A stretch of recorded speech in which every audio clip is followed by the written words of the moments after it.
Hello everyone. मेरे एक student ने मुझे डाउट पूछा कि पार्शियल फ्रैक्शन में कौन कौन से टॉपिक्स आने वाले हैं अभी सेमेस्टर एग्ज़ाम में। तो देखिए, पार्शियल फ्रैक्शन में मेजर आपके सिलेबस में ये 3 और ये लास्ट का एक टॉपिक है, 4 टॉपिक्स हैं। तो पार्शियल फ्रैक्शन रूल्स पे बेस्ड होता है ना, रूल्स या उसको केस भी बोल सकते हो आप। तो फर्स्ट केस आता है when denominator has distinct linear factors. तो देखो, डिस्टिंक्ट लीनियर फैक्टर्स कैसे होंगे, जैसे ये जो फैक्टर्स है, देखो इसमें एक्स की हाईएस्ट पावर, दो फैक्टर है ना, दोनों में एक्स की पावर क्या है, 1 है। तो जिस किसी भी फ्रैक्शन में एक्स की पावर 1 होती है उसको हम बोलते हैं लीनियर फैक्टर। और डिस्टिंक्ट क्यों, क्योंकि दोनों अलग अलग हैं ना, डिफरेंट डिफरेंट फैक्टर्स हैं।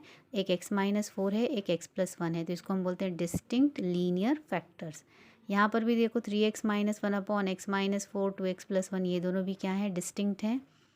जैसे ये दिखने में आपको लग रहा है कि एक्स का स्क्वायर है, लेकिन अगर आप इसको आगे सॉल्व करोगे तो इसको हम x² + 3x + 2 को फैक्टराइज करके हम क्या कर सकते हैं, लीनियर फैक्टर्स में ब्रेक कर सकते हैं। देखो 3x को मैंने लिखा 2x+x, यहाँ से x कॉमन लिया, यहाँ पे 1 कॉमन हो गया, यहाँ बचा 2, तो ये आया x+2 and x+1।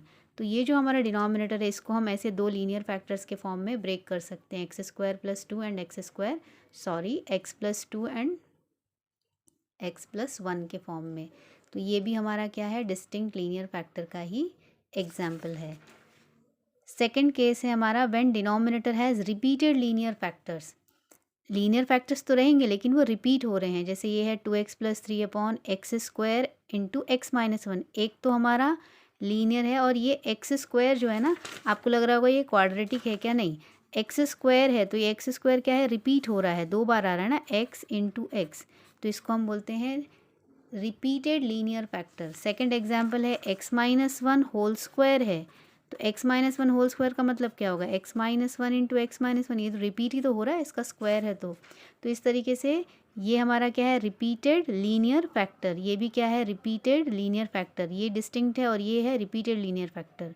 Same way में ये देखो x³ + 2x², तो आपको लग रहा होगा ये कैसे हो गया, तो x³ + 2x² में ध्यान से देखो, कॉमन क्या ले सकते हो आप, x² कॉमन ले सकते हो, तो यहाँ से बचा x और यहाँ पे बचेगा 2।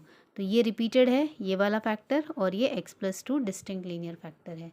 तो इस तरीके से ये होता है हमारा रिपीटेड लीनियर फैक्टर। तो जब भी आपका डिनोमिनेटर आता है उसको ध्यान से देखना कि कहीं कुछ सिंप्लीफाई करके वो ईजिली और सॉल्व हो जाता है क्या।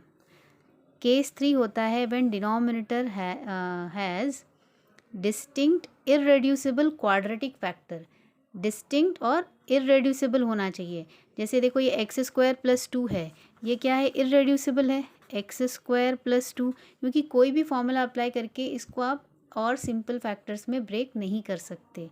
तो इसको हम क्या बोलते हैं, क्वाड्रेटिक। क्यों, क्योंकि इसमें x² की, x की हाईएस्ट पावर है 2, तो जिसमें भी x की सेकेंड पावर होती है उसको हम बोलते हैं क्वाड्रेटिक फैक्टर। इरेड्यूसिबल क्यों, क्योंकि इसको आप आगे रिड्यूस नहीं कर सकते। तो जितने भी इस तरह के क्वेश्चन हैं ये हमारे क्या हैं, डिस्टिंक्ट इरेड्यूसिबल क्वाड्रेटिक फैक्टर। अब जैसे ये x² + x³ + 1 है, देखो यहाँ पे जो x³ + 1 है, आपको लग रहा होगा ये कैसे हो गया इरेड्यूसिबल। x³ + 1 में हम अप्लाई कर सकते हैं a³ + b³ का फॉर्मूला। तो देखो क्या आएगा, a + b,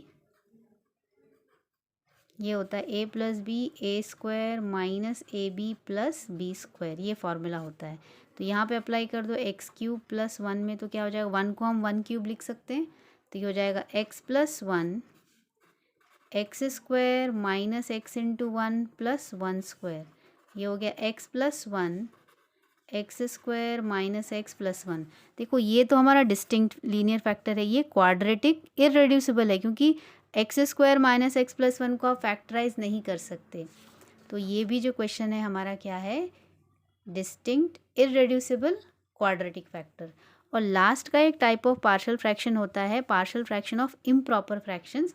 तो इम्प्रॉपर फ्रैक्शंस का देखो, इसके जस्ट पहले भी मैंने एक वीडियो डाला है कि when numerators degree is greater than denominators degree और इक्वल टू, है ना, जब न्यूमरेटर में x की जो पावर है डिनोमिनेटर से ज़्यादा होनी चाहिए, ग्रेटर होनी चाहिए, या फिर उसके इक्वल अगर होती है, तो ऐसे फ्रैक्शंस को हम बोलते हैं इम्प्रॉपर फ्रैक्शंस। तो इनको सॉल्व करने का मेथड डिफरेंट है, इसके लिए हम एक्चुअल डिवीजन मेथड अप्लाई करके इनको इम्प्रॉपर से प्रॉपर में कन्वर्ट करना पड़ता है। अब यहाँ पे देखो, अगर आप एग्ज़ाम पॉइंट ऑफ व्यू से मुझे आप पूछोगे कि कौन सा इंपॉर्टेंट है, तो देखिए ये फर्स्ट 3 आप करिए, इसमें से भी ये फर्स्ट और सेकंड अगर आप कोई 2 भी मेथड अच्छे से करते हैं, केस 1 या केस 2 अगर आपने अच्छे से प्रिपेयर कर लिया और केस 3 आपने नहीं भी किया तो भी कोई प्रॉब्लम नहीं है, इन दोनों में से तो एक क्वेश्चन आएगा ही आएगा।